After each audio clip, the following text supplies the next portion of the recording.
रामेछापको खानादेवी गाउँपालिकाको ऐतिहासिक शक्तिपीठ खानादेवी मन्दिरमा देवी भागवत महापुराण लगाइएको छ। बाबा मुक्तिनाथ तिवारीको व्यक्तिगत प्रयासमा खानादेवी विकास कोषको समन्वयमा मन्दिरमा 10 दिने महापुराण लगाइएको हो।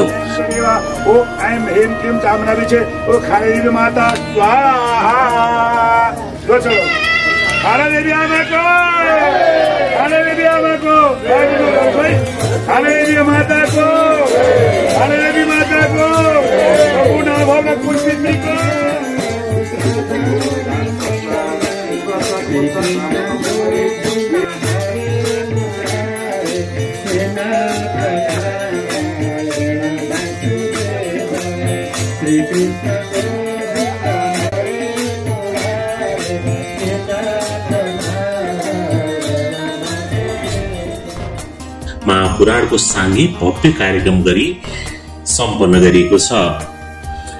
बाबा मुक्तिनाथले महापुराणमा उठेको भेटी पनि खानादेवी विकास कोषलाई नै जिम्मा लगाउनु भएको छ।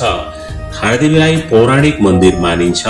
शिवपुराणको हिमवत खण्डमा रोसमती रोशी र सुनकोशी नदीको संगम कुशेश्वरमा देवीले दानवको वध गरी दुर्गा नदीमा खड्ग पखाली खानादेवीमा खड्ग गाडेर कालिन्चोकमा अन्तर्धान भएको उल्लेख छ।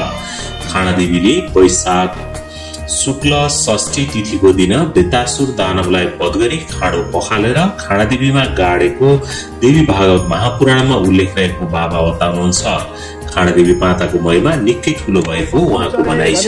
कालिन्चोकमा दोस्रो चरण भनेको खानादेवीमा, यहाँ खानादेवीमा आएर दुष्टहरूलाई नाश गरेर यताबाट उत्तरखण्डमा झरेर उत्तर वाहिनी गंगामा झरेर तल गएर फेदीमा गएर खड्ग धोएर त्यसपछि 87 मातामा धाममा पाल्नु भएको हो। यो संसारमा प्रलय गर्ने अधिकार पनि उहाँमै छ, देशमा शान्ति ल्याउने अधिकारमा पनि उहाँमै छ र सद्बुद्धि दिने अधिकार पनि उहाँमै छ।